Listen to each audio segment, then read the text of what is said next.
दोस्तों, वैष्णो देवी से बिना दर्शन के लौटने लगे श्रद्धालु। आपदा में अब तक 34 लोगों की मौत। जम्मू डिवीजन में 58 ट्रेनें रद्द। जम्मू में माता वैष्णो देवी मंदिर के यात्रा मार्ग पर भूस्खलन से 34 श्रद्धालुओं की मौत हो गई और 22 घायल हो गए।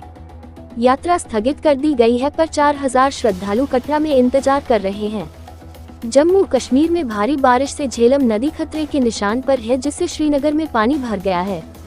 माता वैष्णो देवी मंदिर के यात्रा मार्ग पर अर्धकुंवारी के पास पहाड़ खिसकने से दबे श्रद्धालुओं को निकालने का अभियान बुधवार दोपहर तक पूरा कर लिया गया। ट्रैक और मां वैष्णो देवी भवन को खाली करा लिया गया है।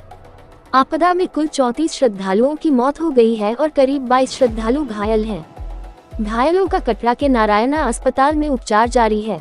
इस घटना के बाद से मां वैष्णो देवी की यात्रा स्थगित है। बड़ी संख्या में श्रद्धालु दर्शन के बिना ही घरों को लौटने लगे हैं। हालांकि 4000 से अधिक श्रद्धालु कटरा में ही यात्रा शुरू होने के लिए इंतजार कर रहे हैं। मंगलवार तक कटरा और जम्मू के होटलों और गेस्ट हाउस में करीब 20,000 यात्री ठहरे हुए थे। मंगलवार दोपहर बाद अर्धकुंवारी के पास भूस्खलन से पहाड़ से भारी मात्रा में मलबा गिरा था और इससे 200 फीट हिस्सा बुरी तरह क्षतिग्रस्त हो गया। यात्रा ट्रैक की मरम्मत में अभी समय लग सकता है। वहीं मंगलवार सुबह 8:30 से बुधवार सुबह 8:30 बजे तक उधमपुर में 629.4 मिलीमीटर और जम्मू में 296 मिलीमीटर बारिश रिकॉर्ड की गई। ये पश्चिमी हिमालयी क्षेत्र में एक दिन में वर्षा का रिकॉर्ड है। पिछले 2 दिन में प्रदेश में भारी वर्षा, बाढ़ व भूस्खलन से कुल 42 लोगों की मौत हो चुकी है।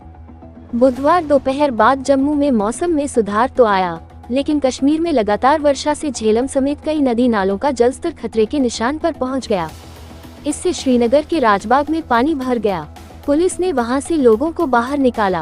अनंतनाग के अच्छाबल में भी कई जगह नदी का पानी लोगों के घरों में दाखिल हो गया। इस दौरान 2 लोगों की करंट लगने से मौत हो गई। इधर जम्मू की अखनूर तहसील के परगवाल में चिनाब नदी के पास एक सीमांत चौकी में फंसे बीएसएफ के 7 जवानों को मंगलवार रात को ग्रामीणों ने बचा लिया गया, जबकि एक बीएसएफ जवान का बुधवार सुबह शव बरामद हुआ। जम्मू संभाग के किश्तवाड़ के वाधवन में भी मंगलवार रात बादल फटने से आई बाढ़ में 10 मकान बह गए। दक्षिण कश्मीर के अनंतनाग जिला में लिद्दर नदी में फंसे 22 लोगों को एसडीआरएफ के जवानों ने बचाया। शेषनाग नाले में आई बाढ़ ने पहलगाम में 4 इमारती ढांचों को नुकसान पहुंचाया। कुलगाम, पुलवामा, शोपियां और श्रीनगर के अलावा बड़गाम और गांदरबल में भी वर्षा हुई है। उपराज्यपाल मनोज सिन्हा ने वैष्णो देवी यात्रा मार्ग पर भूस्खलन में मारे गए प्रत्येक श्रद्धालु के परिवार को 9 लाख रुपए मुआवजा देने का ऐलान किया है। वहीं जम्मू में बाढ़ प्रभावित इलाकों का जायजा लेने पहुंचे मुख्यमंत्री उमर अब्दुल्ला ने हर मृतक के परिवार को 6 लाख रुपए देने की घोषणा की है। उन्होंने ये भी कहा कि आपदा की चेतावनी के बावजूद तीर्थयात्रियों को क्यों नहीं रोका, इसकी जांच होनी चाहिए। बीते 24 घंटों के दौरान जम्मू और उसके साथ सटे इलाकों में 5000 से ज्यादा लोगों को बाढ़ प्रभावित इलाकों से सुरक्षित जगहों पर पहुंचाया गया है। मौसम को देखते हुए प्रशासन ने गुरुवार को पूरे प्रदेश में शिक्षण संस्थानों को बंद रखने का निर्देश दिया है।